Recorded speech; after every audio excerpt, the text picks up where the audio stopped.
Okay. Me too. Me too. Yeah, one starts to think about these things. Anyway, enough of that. We're recording. I'm having an interview with American composer Jason Phillips in Arizona, and I kind of want to get you placed geographically. Are you teaching in Arizona, or I know you are with the church? Well, let's just kind of start there. What are you doing in Arizona? Give me a little bit.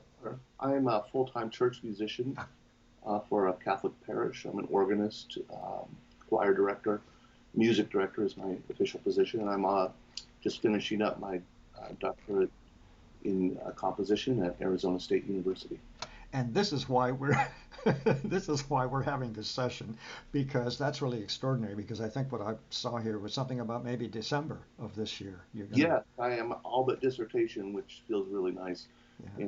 and working on the finishing up over the summer and through the fall. My work on that. Oh, that's pretty nice planning, actually. Summer and fall, maybe a little less tense and horrifying. That's the plan, and the plan can always be. As we all know. Yeah. Anyway, American composer Jason Phillips, you got kind of a flavor, and we're talking about his 2023 Ablaze Records piece. It's on a compilation album called Orchestral Masters Volume 10 on Ablaze Records. All that's going to go up on Performing Arts Review, how to get there, and so on. And the piece is called Three Aspects for Orchestra. I added the for orchestra, but three aspects. It's a piece for large orchestra, really, or at least a very busy orchestra. It's full orchestra and three fabulous percussionists going all over the place. The colors are unbelievable. Three aspects for orchestra from 2019, and that's kind of the piece I'm focusing on. And then we'll get an overview of who you are and what you've done and where you've been and why music is, and we have now, DMA in composition expected in December. We're not fooling around here. We're not dealing with an amateur guy. We're dealing with a fully trained composer and teacher, and the music shows it, especially the orchestrations. The piece, Three Aspects, is roughly about 20 minutes in length. It's through composed. It's one large, I declare it to be a tone poem, a little further down in my notes. And it's really, I have to tell you, Jason, it's really, really fascinating. And the reason it's fascinating, I think, is repetitive motifs that come and go and come back. And stop me and slash me down and burn me if I'm completely off here. But I loved being brought back on two or three occasions in this very complex piece, and just an amazing orchestration. And then whatever the message is, that we'll get to, if there's a message even. But I think it's an amazing work of what I call kind of subconscious composition. It's really brilliant. That's where we are. Let's sort of talk. You said I think you were born in Northern California, raised in Southern California. As you know, I'm a or may know by now, I'm a Spokane kid and was rescued. Sorry, Spokane. You're a wonderful city, but it was a rescue to get me down to Santa Barbara, California. So I'm sort of Californian, Spokanean, Seattleite. That's where my career was back in the 80s, 70s, and 80s. So with that in mind, and all the traveling around your family has been through, you really are kind of complete American. You've seen it all. You've seen the country, obviously. We'll talk a little bit about that. But tell me a little bit about your youth. I kind of want to know, when did music, if it did, come into your life as a kid, and then you decided, okay, I'm going to take this seriously. Is that a good place to start? Certainly. My earliest memories of music are singing hymns with my parents at church and in what essentially was Bible class. Attending a concert when I was very young of Handel's Messiah. Oof. Um, and I began gravitating towards playing whatever instrument was closest to me at a very early age. And my parents really let that interest develop as a self-exploration, and never forced that Hmm. on me in any ways. And in fact, it finally came to be such an obsession for me that they found a piano student for me when I was 7, and everything took off from there. So it began, of course, with piano. Yeah. Yes, Yeah. that was my first instrument. And then, I'm leading to some. I don't want to spoil the pie or whatever you call that expression a little further down when we talk about the piece in per se. But did you ever pick up a brass instrument? Unsuccessfully. I was an unsuccessful trombone player in sixth grade, and that scarred me for life as a brass player. My brother is a was a and still performs the trumpet. He was a trumpet player in college. My sister is an accomplished French horn player. Plays orchestral music with orchestras. Has throughout her life. So I've had great experiences with brass music, other than myself being the brass player. Okay, that explains a whole lot about later on in the piece because there are some glorious brass passages, just some glorious stuff going on there. And in a way, those brass figures, I'm just thinking off the top of my head, kind of anchor things. When stuff is starting to spin out of control, and we're going to get there, this brass chorale, if you will, idea or concept, really sort of centers, gets things back to a center. But I'm ahead of myself. Well, that's nice. I kind of needed to have that idea of how things got started. So you're one of those kids. So then, of course, everything was fine. You did sort of the usual bit of going to college, and that's where you decided you'd be a music major. Is that kind of how it worked? Yeah, I obviously had studied piano my whole life, and after a failed attempt at being a college baseball player, um, I, I knew music was more important to me, and pursued it as a undergraduate.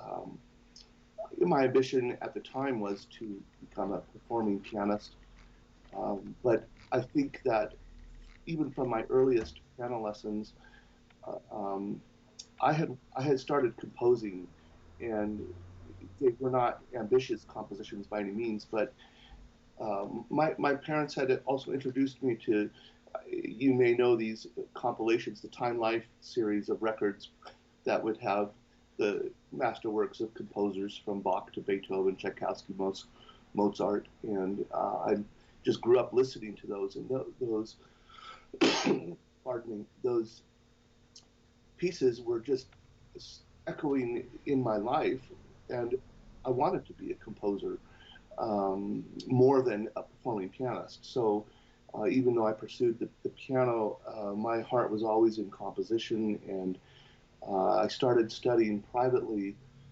during my undergraduate years with an American composer who is an incredible composer, Dr. Ian Krauss from UCLA, and that was an affirmation for me that uh, I had a voice. Sorry, a car just went by. You I had a voice. had a voice as a composer that resonated with someone of his um, talent and experience and accomplishment. And he had not only great advice for me as a composer and uh, gave me some lessons that I will never forget, um, but just that idea that he accepted me into his studio as a private student gave me the sense that I belonged as a composer, and so that Was that at the University of Montana or at Cal State Los Angeles? Was it when I you? was at Cal State Los Uh, Angeles, uh, and he was the one of the composition professors at UCLA, and I was introduced to him through another mentor of mine, Dr. Jan Robertson, and the studies were formative for me in a way that no other studies had been at that time as a composer. so I have a feeling, although maybe the doctoral studies you encountered someone else, but would he be the person we would bow to about your development of orchestration, this amazing orchestrations that you You know, have? I think, I mean, I feel like my studies with Dr. Krauss were, um, I didn't achieve what I had hoped to achieve as a composer, and that's just a part of my life journey. Mhm. So, he gave me the formative lessons and the sense that I belonged, but I was at a place as a composer where I just didn't achieve what I what I had hoped to. There were some things that I felt really good about, and he did too, and some things that were frustrations for me and frustrations for him. And I needed more time to develop. I needed more life experience. I needed more music experience. And I think in many cases, I'll just speak for myself, being a composer in the 20th and 21st century is um, kind of daunting. There are so many composers that are active who have achieved so much, and then so many composers from the past who have left such a legacy. And so for me, it was tough to find my footing and find my way when you're working in the shadows Mm. of, of such Mm. an array of composers. And that doesn't the case for everybody, but it certainly was for me. So it took some time for me to find my way. Hmm. Wow. And where does your decision to enlist in the U.S. Army come in that play? You get your master's degree and then, or No, I what? finished my bachelor's degree. I had some student loans. I again had reached a point in my music studies where I felt like I needed to step away That's what I meant. Yeah, from something. from music to take a look at life from a different perspective. I had admired veterans and the tradition of military service in this country. My grandfather served in the Navy during World War II, and I felt like if I didn't do it at that point, which was when I was 29 years old, that I would never do it, obviously. So I jumped into it and have never regretted that. It turned into something different um, than I had expected when I first signed up, but it turned into something that has made me who I am today and made me the composer I am today. And I Why don't don't why don't we get into that? Because that's exactly right. This experience. I mean, the uncanny fate, if I'm following you, of the time of your enlistment and the experiences you had. Right. I joined in June 2001 into what they call the delayed entry program that gave me 3 months to decide if I really wanted to do that. And September 11 was my official report date to the military entrance processing station. I up reported early in the morning on September 11, and of course everything changed that morning. I signed my contract a few hours before the terrorist attacks and watched everything unfold on a big screen TV in a big room where all the other enlistees were gathered. Mm. And that was my first day in the military. Wow, wow, what a shocker! What a shocker! And then what? Off you went. I mean, was it pretty 1 week much? later, because all the flights were grounded, I went off to boot camp 1 week later, and then uh, went through the training process, joined my first unit at Fort Hood, the 89th Military Police Brigade, in April of 2002, and then by March 2003, I had been assigned to the 720th Military Police Battalion and was shipped overseas to be Mm. the public affairs representative and journalist and photographer for the deployed units overseas in Iraq. Wow. In a way, that could almost have maybe sent you off in a completely different career. I'm thinking journalist, photography, something like that.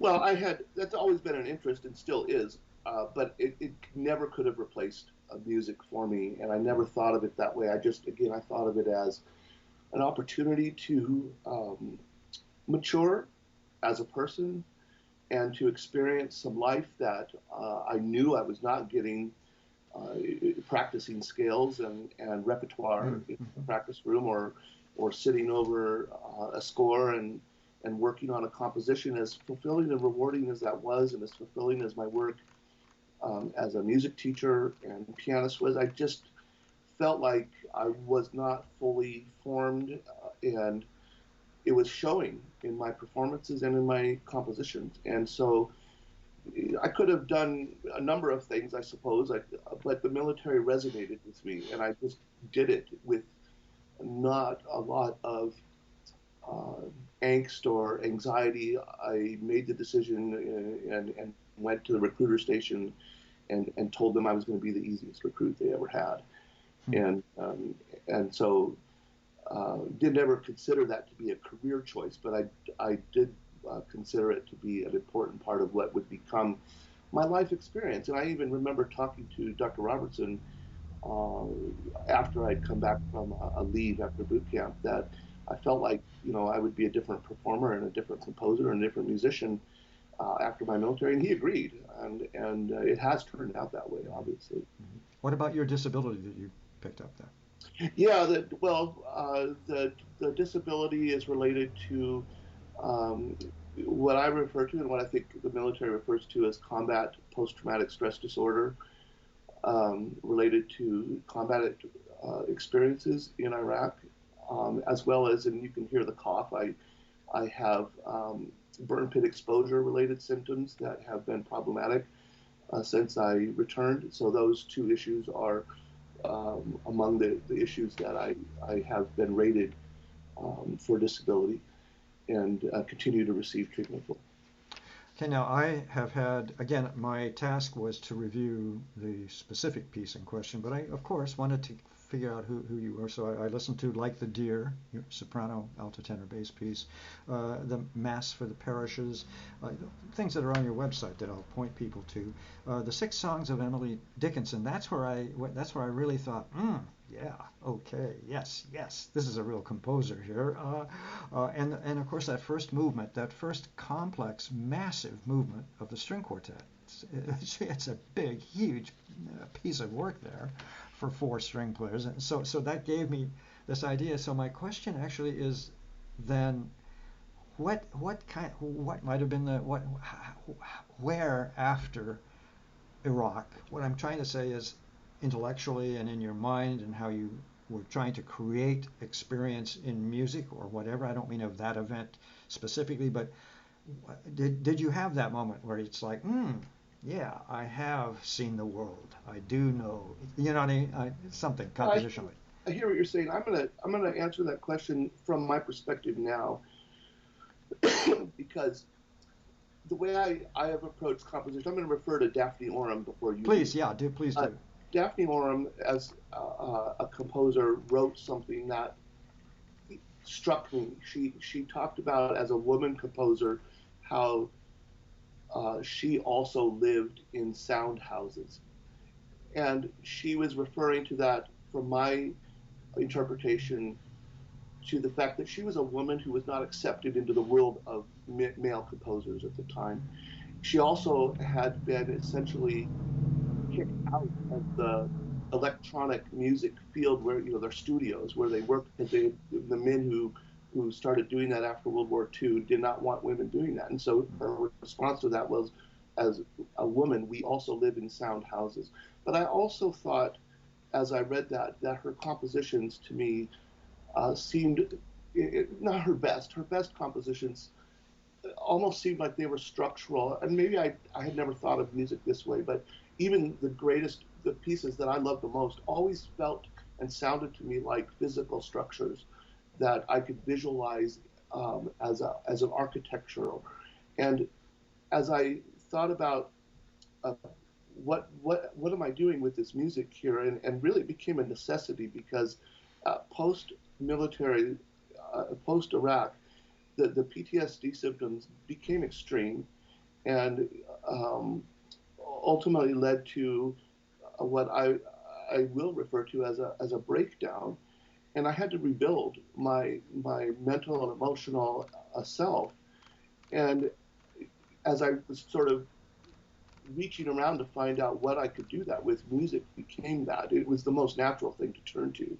And so, as a composer, composing became my way of sort of rebuilding these walls around me to keep out the traumatic things that can still, be uh, tearing at me today. So I think of it as building these sound walls around me, this sound castle, this sound fortress, each Mm. composition that I do, and it's a lifelong process. So it's both a joy and it's a fulfillment, but it's also a necessity. It's something that I have to do to keep my feet on the ground, and to keep my mind in the place where I need it to be. And that's something that I hope that I can communicate to people who are looking in their own way to find a way to get past trauma, because it doesn't have to be music, but I think this process of creating and building and making music into these physical imaginary structures has been how my composition has come to be what you hear now. Okay, now let me make sure I understood what you've just said, because you've used the idea of, and I love I can imagine it, the idea of walls of music, protective Yes. fortress, okay? And the only thing that makes me a little hesitant is, and I hope I get the question phrased properly, but in three aspects, this piece we're going to talk in great detail about, is it a protective wall, and you'll see what I'm trying to get at, or is it an exposition of the horrors of your Yeah, trauma? I think it's both in a way, because I think as a creator, it allows me to take control of those Mm. forces and those memories and uh, those those experiences. So it's not about protecting and forgetting. Mm. It's protective in a sense that it protects me from falling apart. um, but I think uh, whether it's an author or a painter, but for me as a musician and a composer, it's about taking control of those experiences and those memories and being able to do something with them. So it's definitely there. The exposition, as you say, or the experience of it is absolutely. It's always going to be in my music. I mean, I think that's why I um, admire some of the composers I do, because I can hear their life in that, and I want to be that kind of composer. Okay, that was absolutely fabulous. You exactly answered my question, and that was what was in my head, whether this was good therapy. You know, sometimes you delve in because the piece is tough. There are some very tough passages in it. I think very scary stuff. All kinds of. In other words, as I said, this subconscious piece. But when you refer to protective barriers and things, it's getting in back in. Stop me anytime here. It's kind of as I understand it, getting back in control with your skills and your gifts and your composition and your career in music of these emotions, and that's good. That feels good to have control over what you're going to speak to in this piece. How's that? Yeah, absolutely. Okay. Now let's read a little bit. This is I think your quote in terms of your little paragraph describing three aspects. It's a work rooted in both the past and the present, composed in three-part sonata allegro form. I see it as a whole lot of very much episodic though as well, and help. And again, you indicate that British composer Daphne Oram influenced you, and I'm thinking an electronic music composer, as I'm listening to it today, I'm thinking an electronic music composer influencing you, and I guess I'm just intrigued how, because of course there's nothing particularly, watch, I'm going to get in trouble, electronic about what I'm hearing, if you get my generality drift, but the complexity is stunning. Do you want to jump in on that one, tear me apart on that one a bit, and then why? Yeah, Daphne Orum's approach to composing included inventing the Aramix machine, which allowed her to. She invented it and constructed it, allowed her to draw um, pictorial depictions of her music, graphical depictions of her music, and then feed it through the machine, Mm. and it would interpret it into music. And that um, opened up a new approach to composing, at least sketching out an idea and conceiving of a work that I had never thought of before. I think in my earlier attempts to write orchestral music, it was a little bit overwhelming, because you're thinking of bars and lines and measures and motives, which are all part of it, of course, but it sort of bogged me down. And as I thought of it more, of starting from how do I want this to unfold as a graphic, and how can I draw this out? So with my professor at the time, Dr. Brian Costers, who is a wonderful composer of many genres of music, including electronic music, um, my first drafts were drawn on staff paper, but were drawn as graphics, like I was going to feed it through an Oramics machine. And I Hmm. described to him in our first lessons on it, what I was conceiving of as notes. But he really resonated with that idea too, as a person who composes electronic music. And so I felt like that was a great place for me to start. The other aspect about electronic music that I've grown to appreciate is its ability to reach beyond the limits of what we can conceive through our functional harmony training. There are things that electronic music can do that instrumentalists can't do, that instruments can't do, that allow you to conceive of sounds, sound events, soundscapes that are something that might not necessarily suggest itself if you're only thinking through the lens of what do our traditional instruments sound like, and what do the traditional works that use these instruments sound like. So again, the piece that I referred to for those kind of ideas initially was four aspects. One of Daphne Orum's early electronic works, and so those sound events sort of informed my some of the orchestral ideas that I wanted to achieve. And um, so electronic music can be such an eye opener, even if we're not using electronics or we're not parroting the electronic sounds, but it can give us ideas. It gave me ideas for things that I was able to do with the orchestra that I wouldn't have been able to do without the inspiration of both Daphne Oram and electronic music in general, and many other wonderful electronic music composers out there. Bingo. You have done one of the best jobs of exactly describing what I was trying to get at.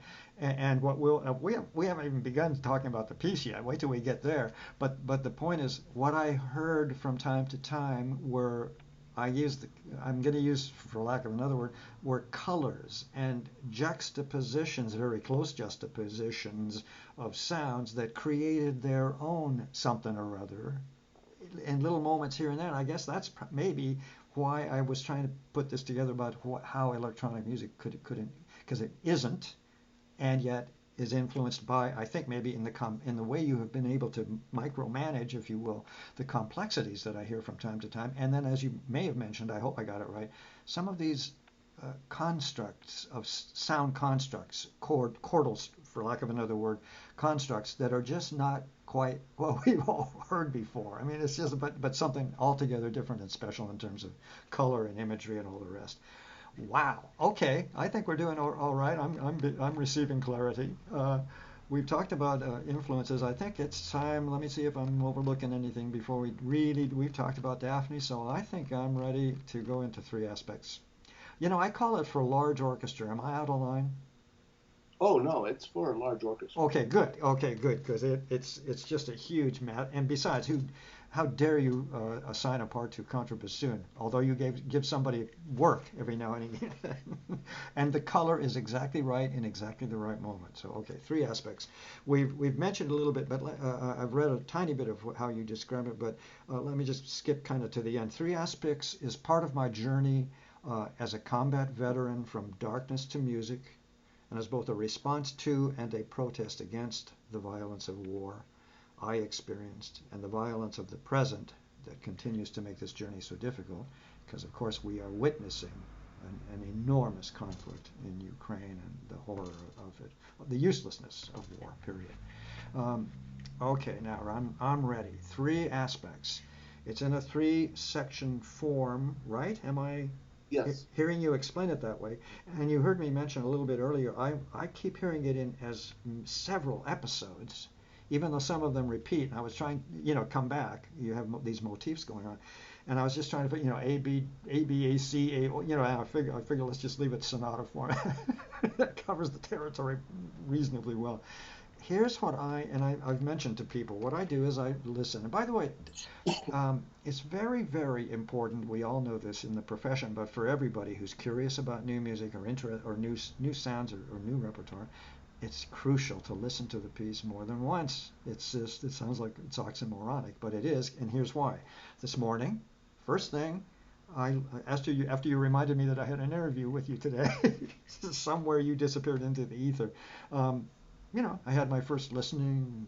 Did my first kind of thing. The second time, what a revelation! Just from one listening to the second listening, what a revelation! And as I've mentioned, what I do is I just stream of consciousness stuff.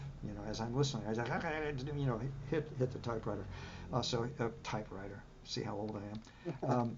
So bear with me a little bit, and then I'd like you to kind of jump in and see if I'm getting anywhere close. And of course, this kind of music, I mean, everybody has their own idea, creates their own imagery and so on. I assume we all have our own ideas, but I guess my ideas are at least worth your tearing into it and seeing if I'm anywhere close to some kind of conceptual understanding. This opening figure, this repetitive timpani figure, low strings and glockenspiel, I guess. What is it? It's the high tuned percussion. Yeah, there's a glockenspiel, there's a marimba. Marimba, yeah, I heard I that mean, later. Yeah, but there's those wonderful bright high colors of those yeah, tuned percussion instruments, and I love when I hear those colors being used, and you do this almost immediately, because as things get denser, they also seem to reach in my notes here some kind of glorious moment. And by the way, those glorious moments of just comforting tonality, not preconceived, but something about when you seek a rest or when you find a moment of some kind of satisfaction. Do I stop now and let you go into that one? That's where I am, just in the first section, little couple of sections of this piece. yeah. In terms of the form, uh, the exposition um, was meant to be repeated, um, but as many of the expositions are in sonata allegro Sure, form. sure. But I wanted the repeat to have this sense that you were experiencing something only maybe a little bit closer or a lot closer. You're seeing more detail, hearing more detail. Yeah. The image that came to mind for me was, from an unlikely place, but I've always remembered a scene from Pinocchio, the Disney animated movie, and there's a scene when they're in the pool hall and the bad guy is recruiting the little boys to be donkeys, and you see him from afar. He's kind of an unsightly character, and then all of a sudden the camera zooms up to him, and now you're much closer, way too close. So I wanted, Hmm.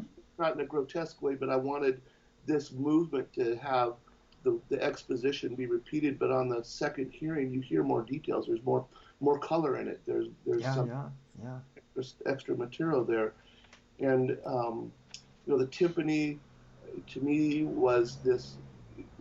That's that.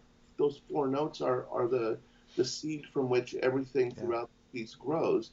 Um, that comes from Dr. Krauss. I remember so many compositions that I began and then would immediately start developing them. And he would say, your music is right here in the first few bars. And so I thought about that as I was starting that piece, that what music is here in these first four notes. And well, that's the rest of the piece. It grows from those seeds. So I just thought of that almost like a summoning. Those drums are summoning up the rest of the piece, so those low strings grow out of it, and then that motive grows up into the woodwinds, and then it just Mm. unfolds from there. It just unleashes this torrent, this current of sound from this percussive summoning that comes out of the drums, the timpani. And by the way, it moves right along always. The piece just really is not to say motivated, but has that rhythmic energy, and I think that's really crucial in composition. Period. When you get that, understand that secret of keeping things moving forward. It's wonderful. The next segment is higher strings moving agitatedly. The whole structure is moving right along. Lots of percussion. I love your use of percussion. And then this big low brass chorale. Yeah. Now, oh, you want to go there because it is so glorious, and it just made me go, oh, there's hope yet. I'll survive this thing, this chattering, this busyness. It's energy. Go. Well, I have two things to say about that. I have always loved the music of Bruckner. Mm. particularly the Ninth Symphony, and um, so there's that. I also was thinking about this work in the sense of as I'm composing, there can be obviously tension between tonalities. Meter can convey tension. Juxtaposing different meters. There are various ways to create tension, but also what about conceptually? So I was thinking about chaos and order, and the brass is the moment of order comes out of all this chaos, and so there was that too. That the brass. Often throughout the piece, by the way. Yes, yes, Yep. absolutely. So that is Thanks. That cleared up a lot. Nice. that is really where that idea generated from, was this idea of I want something that um, is going to create a polarity between chaos and order. Oh, and it's quite an optimistic thing. Something about gorgeous chorale brass is heavenly, if you will. You'll excuse the cornballness of it No, all. I that resonates with my love for this, particularly the Ninth Symphony of Bruckner. Yeah, Yeah, yeah. just that those brass moments to me are not just heavenly; they almost part the dimension that we live in into another reality, and so brass is just a way to tap into some very powerful, evocative um, expressions, and that's exactly what I was striving for. So we're exactly there. This glorious, optimistic statement, and then because again we're just working through this thing segment by segment really because it's so fascinating, this fascinating string frenzy. I call it locusts. What an amazing effect, this frenzy, this locust sound in strings. Fabulous and fabulously disturbing. And then back to the timpani from the beginning, that motive returns again. There's tell me about, and then the segment builds in density and freneticism. Again, maybe a sort of homage to electronic music, the complexity of electronic music. Now that you mention it, uh, fabulously written, quite interesting to hear. The ear is entranced. And I hear from time to time, since you've mentioned Bruckner and others, and so I don't feel I'm going to offend in any way, but in this particular section in the piece, and I hope you're kind of with me in where I am. I'm lost without the score, but there's a kind of I hear tonalities of a sort of respighi kind of thing, pines or fountains kind of thing. It just incredible, just incredible. The whole section is very dense and busy, but also quite interesting and accessible. I'll stop. What do you have to say? The strings that you're talking about, I wanted that to be disturbing, and Yeah, even in the notes at the beginning of the score, I forget exactly how I put it, but I wanted it to be shocking it is. and Yeah, striking and disturbing. it's creepy. And I was the electronic music influence is definitely in that sound, because it's Mm, not a sound that I would conceive of through any other lens. And you hear those kind of sounds in different electronic pieces that evoke white noise or mm, just mhm. really jarring metallic screeches.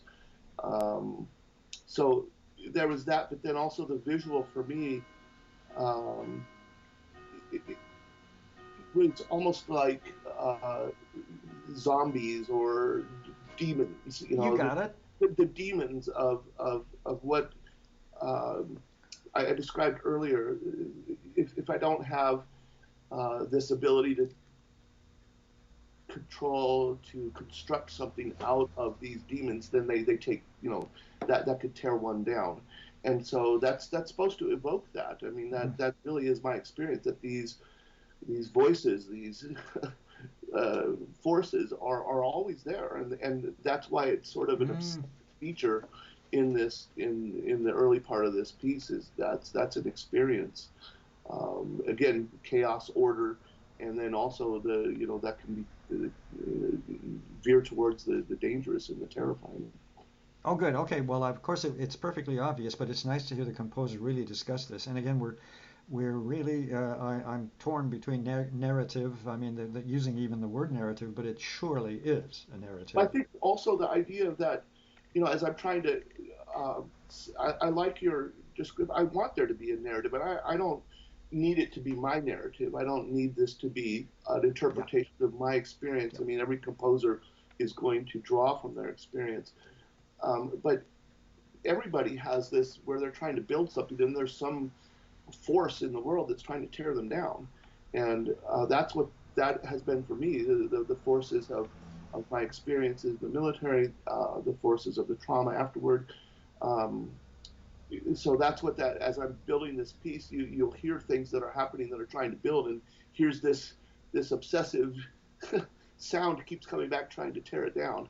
And that was an intentional juxtaposition. It worked beautifully. I'm serious about that because again, what I found so interesting in listening to the piece just in general was that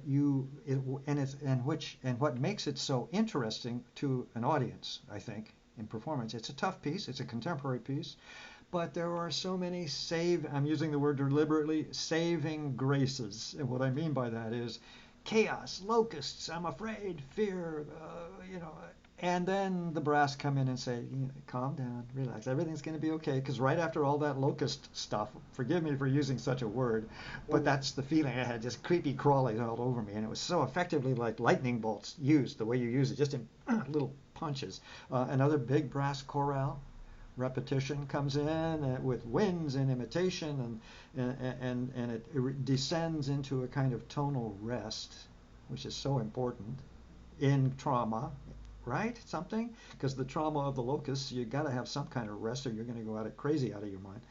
Something like that. That's kind of what I picked up, and then you begin to bring in soloists, this oboe soloist, who, despite the locusts, who interrupt constantly and try to cause trouble and try to break him up, triumphs, keeps going. I mean, it's a tremendously optimistic piece, frankly.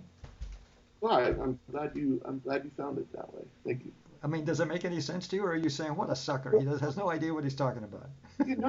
Look, I think as a composer, my intention is to put something out there that can be gripping to the listener, but that the listener can also take ownership of. And I Yeah. think there are more than one right way to interpret any piece of music. But Sure. that's what the kind of music I would like my music to be is to be something that everybody can interpret through the experience of their own life journey. And so I've heard that described in many different ways, the sound that you're describing, and the piece in general. And I'm happy with all of them. In fact, when I did uh, the, the video conference as they were doing the recording, the conductor was asking me if I like this and if I like that. Eventually, I told him I put this in your hands, sir. Well, that's exactly correct, isn't it? That really is it. At a certain point, that's what I love so much and hate so much about composers. They, finish, they pass it over, and then they just keep their mouths shut. I mean, it drives me crazy because you never know for sure. I'm happy to inform anybody about how this was generated and what my experience through the music is. But I also want this to be something that can have a narrative that everybody can fill in the blanks. I think that's one of the most wonderful aspects of music is and why it can be so universal but yet so diversely experienced. Yeah, exactly right. And as I've mentioned to you, I have I don't know what it is. I think it's 20-point font in my stream of consciousness typing here. I say to myself, it's a tone poem of the subconscious. I, In my, I think that's I wish I could have put that in my program notes. it's not a narrative particularly. I'm saying to myself at the time, first or second time through here, but it's still and all is quite an emotional. Not just journey's almost too corny. It's like a living organism. This piece.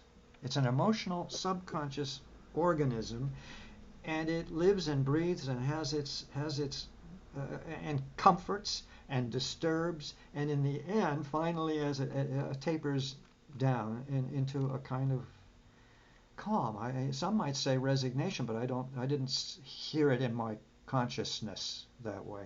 But so many things. I'm just the brass chords, and as I'm not trying to carry on with this narrative, pounding chords and percussion.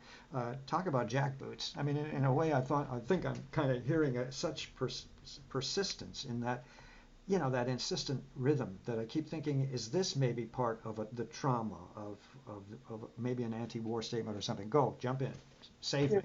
Well, I think I want to backtrack just a little bit to Sure, the sure. second section.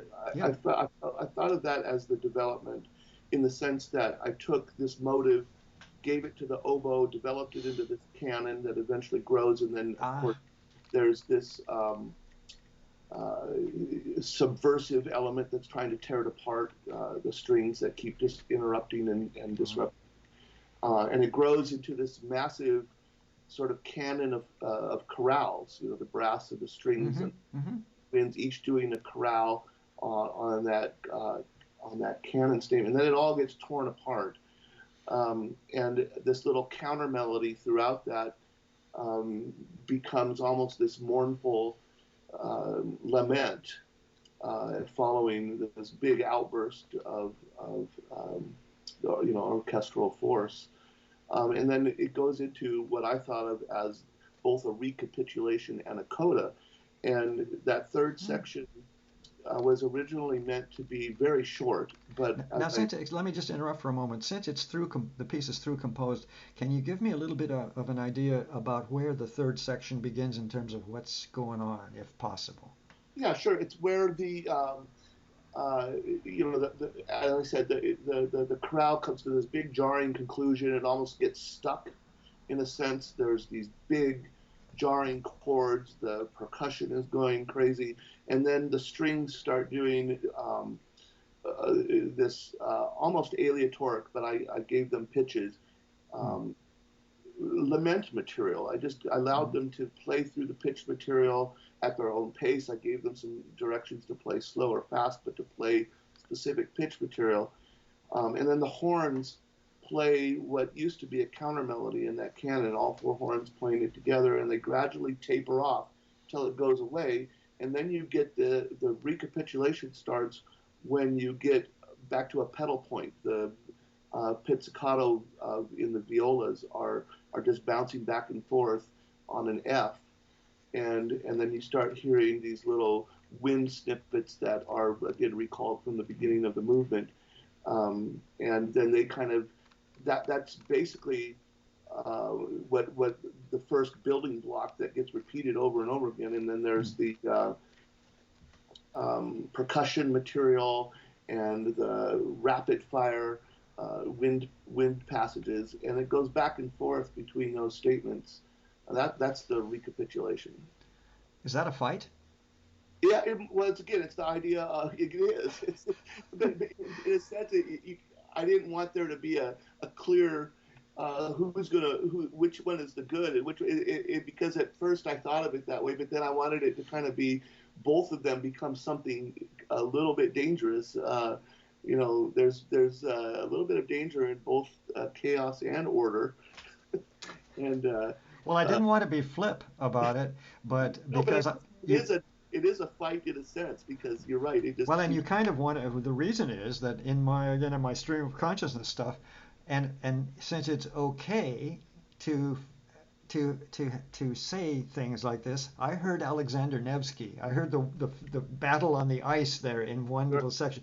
And I didn't. We're not talking about quotes. We're just talking about the mood was so ominous and so dark and so building and so Alexander Nevsky. I couldn't believe it. That's why I asked, was there a fight? Yeah, no, that's a great reference, and I again that goes back to the idea that I have no qualms about saying that I was tapping into music that's been inspirational to me, and I Sure. never wanted to echo it, but I'm always listening to music that I love and that inspired and that invoked things for me. So the fact that you refer to that is a great reference, and part of the idea of this being both of the present and the past. Um, Mm.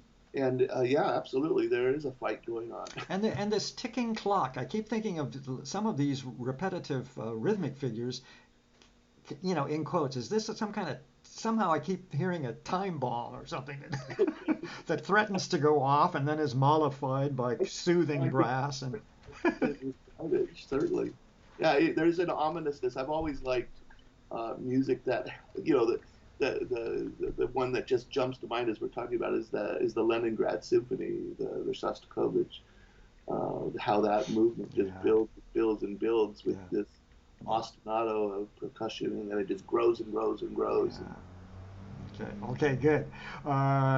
Another, but you may thank your sister and your brother because I see here another sweet horn choir material. oh yeah, I'm getting toward the end. Just the most gorgeous horn choir, saying essentially it's okay, all will be well. Pure yeah. tonalism and optimism. That's what I took away from it. And this is Well, what, yeah. yeah. Sorry, I didn't mean to interrupt. Well, I mean, I'm saying that's what saves me always. The optimism in this piece. It's a very optimistic piece, despite all the other stuff going on down in the sub basements. Yeah. I agree. I wanted there to be a sense that out of all of this drama and the juxtaposition of the polarities between, if I want to refer back to chaos and order, but there's something that is also there, and that is this sense that um, and maybe we'll just call it optimism. There's something good that's going to come out of all of this, and that keeps coming back, and Yeah. Yes. ultimately that becomes the culmination of the work before the little coda at the end. Yeah. And so, is the coda that clarinet solo? Is that where the coda kind of sort of begins? Yeah, essentially, right after that big brass conclusion Mm-hmm. to what I've been calling the exposition, then yeah, it kind of goes, it tapers off, and I essentially wanted that section. It obviously recalls motivic material from before, but it's disappearing, and I liked the idea of throughout the piece I had been building things, building from ideas and building them up into grand or large moments, and I wanted the idea of taking away, and so little by little, Mm. pieces of the motive were taken away, and pieces of this disappear, pieces of that disappear and fade away until you're just left with the bare skeletal remains, and it almost sounds like it ends right where it started, and it's all going to start all over again. Oh, that was wonderful. I'm just looking at my notes about that. I talked about uneasiness of it all. I'm talking about when it's beginning to do its mellow out and fade away. By the way, that took me completely by surprise. I had a feeling you were going to give us some real comfort. Instead, you let us wonder what's going to come tomorrow. I mean, but the way and the way the distance the piece pitches out is the way the pizzicato out pitches out almost and it does in a way almost ask a question. Is it over? Question mark. I'll be damned. And I mean that, and I mean it about this piece, if I may say so, in a hugely general way, this piece about trauma. Oh, absolutely. And that it really does ask, is it over yet? Kind of, And that it just keeps repeating in many ways. Yeah. Cyclical. Absolutely brilliant. It's just fabulous. And again, I don't know, it's about 20 minutes long. In other words, a good solid tone poem in terms of that Straussian kind of tone poem. And man, you cover so much territory. It's just incredible. And I love the way, as I've said ad nauseum, having identifiable leitmotifs, if you will. Did I pronounce that right? Oh, Leitmotif. I always get it wrong. Showing up from time to time gives us, the listener, some kind of stability.